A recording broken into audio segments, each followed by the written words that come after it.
देखिए, इस मूवी का ये जो सीन है बड़ा सीधा सा है, ये 3-4 एंगल्स को जोड़ता है और वो तीनों चारों एंगल्स हमारे को समझने की जरूरत है। पहली चीज, ये एक जेल में है, एक कुएं में है जिसमें भागने पर कोई पाबंदी नहीं है, कोई जेलर नहीं है, कोई वार्डन नहीं है। एक ओपन जेल है, एक पत्थर टापो और जेल से मुक्त हो जाओ। ये ओपन जेल है। दूसरी चीज, इस जेल में रस्सा भी दिया हुआ है कि आपको सपोर्ट चाहिए तो सपोर्ट भी मिलेगी, बस तुम अपनी आजादी की छलांग लगाओ। बट इस जेल के इतिहास में एक चीज और दर्ज है कि एक बच्चे के अलावा इस ओपन जेल से भाग भी कोई नहीं पाया आज तक। समझने की कोशिश करिएगा, जेल ओपन है, एक रस्से की सपोर्ट भी है, और तीसरी चीज, इतिहास में एक बच्चे को छोड़कर इस जेल से मुक्त भी कोई नहीं हो पाया, आजाद भी कोई नहीं हो पाया। आजादी की छलांग सबको लगानी है। लोग वहां पड़े पड़े अफीम के शिकार हो गए, दंगों के शिकार हो गए, बूढ़े हो गए, बुजुर्ग हो गए, लेकिन आजाद नहीं हो पाए। सिर्फ एक छलांग नहीं लग पाई, आजादी की छलांग नहीं लग पाई, लोगों ने पूरा बुढ़ापा कर दिया। जब बैटमैन यहां पहुंचता है तो टूटी हुई कमर लेके आता है। अब जो मैंने कल आप लोगों का कहा था, एक रीजन दो, जो रीजन तुम बर्दाश्त ही नहीं कर सकते कि तुम्हारे जीते जी ये हो जाए, उसके पास सिर्फ एक रीजन है, वो सब बर्दाश्त कर सकता है लेकिन अपने शहर को उजड़ते हुए बर्दाश्त नहीं कर सकता। उसकी जिंदगी का पहला प्यार उसका अपना शहर है, जिसके लिए बैटमैन जीता और मरता है। अब उसके शहर की बर्बादी उसकी आंखों के सामने दिखाई जाती है। उसकी कमर भी तोड़ दी गई है और उसको जेल में भी डाल दिया गया है, ओपन जेल में है। वो यहां से अपने आप को आजाद कर ले, अपने शहर को बचा ले। वो आदमी पूरा प्रयास करता है, शरीर करता है, ताकत लगाता है, और जब उसका मेंटर वहां पे बोलता है कि ये आजादी की छलांग शरीर नहीं लगाता, जुनून लगाता है। ध्यान से सुनते हैं उनके व्यक्ति के वर्ड, तो बोलते हैं आजादी की छलांग शरीर नहीं लगाएगा। तुम इतनी कसरत क्यों कर रहे हो, तुम इतने ताकतवर क्यों होते जा रहे हो? क्योंकि आजादी की छलांग शरीर नहीं लगाएगा, आजादी की छलांग जुनून लगाएगा। तो वो बोलते हैं कि मेरा शरीर और जुनून दोनों ये छलांग लगाना चाहते हैं, और अभी मैं गुस्से में हूं। दिक्कत यही है हम सब की कि हम सब हालात पे गुस्से में हैं, जुनून में अभी भी नहीं। हम काम भी तब करते हैं जब हम गुस्से में होते हैं, हम अभी तक छलांग नहीं लगा रहे। वो बोलता है शरीर को छोड़ो, डर की ताकत को भी ताकत बनाओ। इस दुनिया में अच्छाई की ताकत है, सच्चाई की ताकत है, डर की ताकत भी है। ऐसा नहीं है डर की ताकत इंसान को आगे नहीं लेके जाती। बैटमैन को सिर्फ ट्रेनिंग मिली थी ना डरने की। वो बचपन में एक कुएं में गिर गया था और उस कुएं में बहुत सारे चमगादड़ों ने उसके ऊपर अटैक कर दिया था, बहुत सारे बैट्स ने अटैक कर दिया था। तो उसको बचपन में ट्रेनिंग दी जाती है कि आपको किसी भी हालात से, किसी भी चीज से नहीं डरना है, क्योंकि वो बचपन में बहुत डर गया था। इसीलिए उसको ट्रेनिंग दी गई छोटे पने में कि अब आपको किसी चीज के लिए भी नहीं डरना है। लेकिन उसके बाद जब उसे कुएं से छलांग लगानी होती है, आजादी की छलांग, जब वो मैच्योर हो जाता है, तो एक सुपर मैच्योर पर्सन उसको समझाता है कि अगर आपको ये छलांग लगानी है तो ये वो वाली छलांग है जो डर की ताकत के साथ लगाई जाए। आपको डर की ताकत को इकट्ठा करना पड़ेगा, आपको उस मजबूरी में पहुंचना पड़ेगा। जब वो बच्चा इस कुएं को कूद के पार निकला था तो शरीर ताकतवर नहीं था, उतना ताकतवर नहीं था, शरीर उतना लंबा नहीं था, लेकिन फिर भी उसने वो दौड़ लगाई, उसने वो छलांग लगाई। कारण क्या है? नीचे कुएं में उसकी मौत ना चली। जब उसे दिखा कि नीचे है, वो बिना रस्से के बस भागता चला गया, चला गया, चला गया। वो पैशनेट था अपने आप को बचाने के लिए। वो बच्चा बिना किसी रस्से के चढ़ गया, रस्से पे चढ़ के वो फाइनली जंप भी कर गया और पार भी कर गया। लास्ट में बताया जाता है कि बॉस तेरे को भी इस तरीके से छलांग लगानी, और उसको बताया जाता है कि अगर तुझे ये काम करना है तो तुझे उस बच्चे की तरह छलांग लगानी पड़ेगी, बिना रस्से के छलांग लगानी पड़ेगी। ये महत्वपूर्ण था, बिना रस्से के छलांग।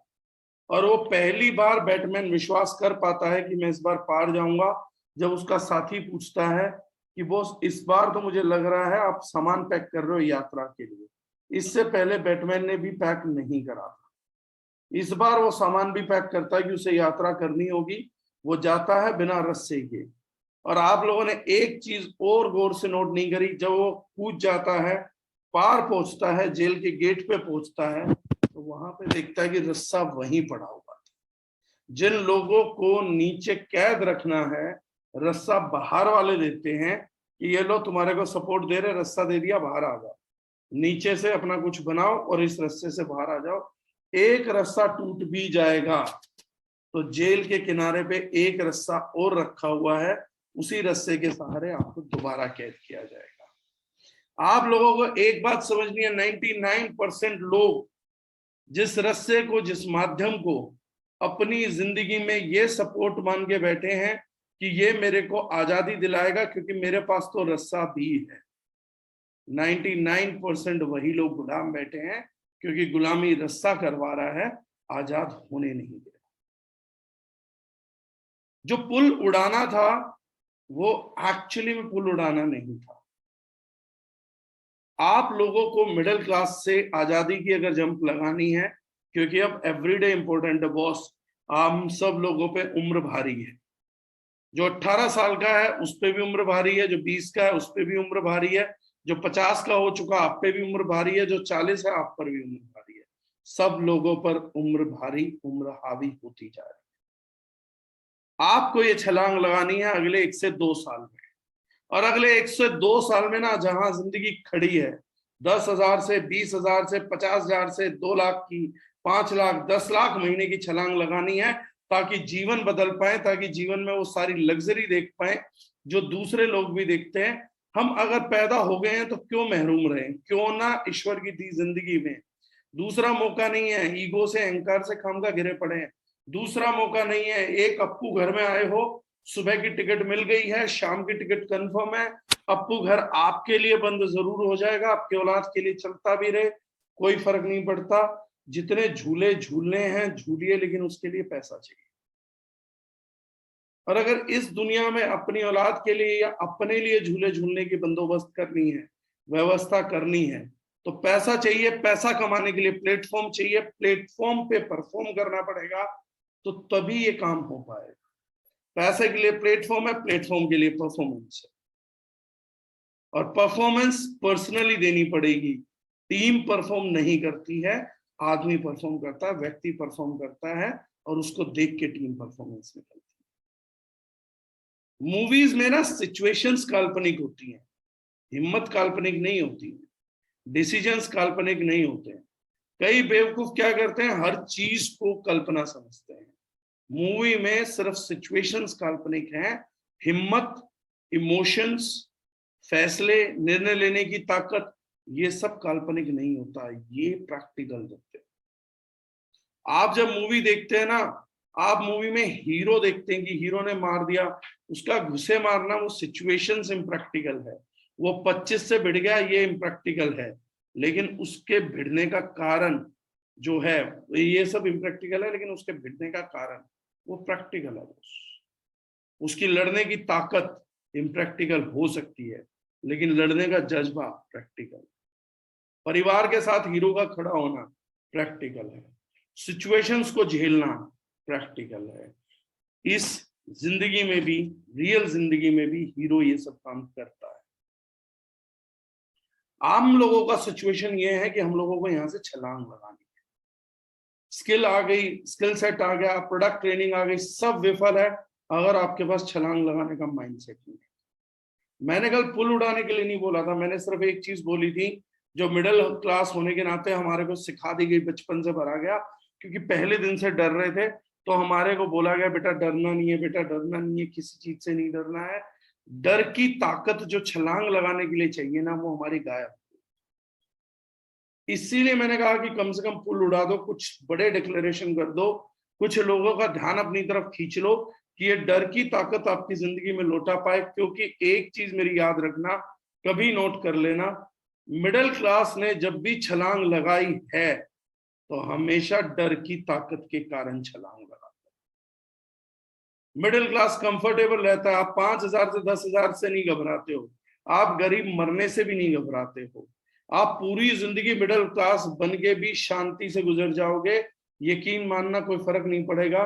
लेकिन जब डर होता है ना, किसी चीज का डर आता है, जब डॉक्टर बोलता है कि ये बच्चा इतने दिन में मर जाएगा अगर इसका इलाज नहीं हुआ तो, जब डर आता ना तो मिडिल क्लास पैसा इकट्ठा करता है। जब डर आता है कि बाप का इलाज नहीं कर पाओगे तो आप काम करते हो। जब डर आता है पिताजी मारेंगे तो आप पढ़ाई करते हो। जब डर आता है मैं क्लास में फेल हो जाऊंगा, बाकी बच्चे मेरा मजाक बनाएंगे, तो आप पढ़ाई करते हो। जब डर आता है कि अगर स्पोर्ट्स में कल नहीं जीते तो बेइज्जती बहुत होगी, तो बंदा परफॉर्म करता है। जब डर आता है कि बॉस कल को जलील बहुत करेगा अगर ये काम नहीं हुआ, तो हम उस काम को कर जाते हैं जो काम कल तक हमें इम्पॉसिबल लगता। अगर हम लोगों को डर ना होता ना, तो यकीन मानो हम सबके नंबर 0 आए होते। आज किसी ने पासिंग मार्क्स लिए हैं या 50 नंबर लिए हैं या 55 नंबर लिए हैं या 100 नंबर लिए हैं, तो यकीन मानना आप में से जिसने भी नंबर लिए हैं ना, वो सिर्फ एक डर की ताकत थी जिसने काम करवा दिया था। और अब हम डर की ताकत को ना एक्सेस ही नहीं करते हैं। अब हम डर की ताकत से भिड़ना ही नहीं चाहते। जब हम छोटे बच्चे थे ना, बाप की मार से, बेइज्जती के डर से या टीचर के खौफ में, इतने छोटे छोटे डरों से भी हमने अपनी जिंदगी के अचीवमेंट्स निकाले। लेकिन आज इस एज में हम खड़े हैं, जिंदगी मौत की तरफ भाग रही है। इस जिंदगी में मेरे पास कोई बड़ी अचीवमेंट दिख नहीं रही है। अपने लिए बड़ा नहीं कर पाया, अपने बच्चों को बेस्ट स्कूल नहीं दे पाया, बेस्ट एजुकेशन नहीं दे पाया, अपने माँ बाप को बेस्ट ट्रीटमेंट नहीं दे पा रहा हूँ। अपने खुद के लिए भी जिंदगी में world tour, flight travel, 5 star hotel में रुकना, बड़े सपने नहीं है, छोटे छोटे सपनों को लेके भी परेशान। लेकिन इसलिए कामयाब नहीं हो रहा हूं क्योंकि इस चीज से डरता नहीं। अगर मुझे ये डर हो ना, रोज अपने आप से मैं एक सवाल करूं कि यार क्या इस जिंदगी में भी तो बिना कुछ देखे करे मर जाएगा? ऐसा क्या है, मतलब जितेंद्र डागर को क्यों जितेंद्र डागर बना रहा है? एक मौका मान ले कि एक शरीर मिला है, इस सुंदर दुनिया को देख सकता है, दुनिया से मिल सकता है, चीजें कर सकता है, क्या इस चीज के लिए बिना डरे मर जाएगा? जब ये ख्याल आता है, जब ये जज्बात आता है, तो वो उस कहानी क्रिएट होती है। हमारे पास जब तक मिडिल क्लास के पास डर की ताकत 24 घंटे नहीं होगी, लिखित ले लीजिए, हम लोगों की कामयाबी भी नहीं।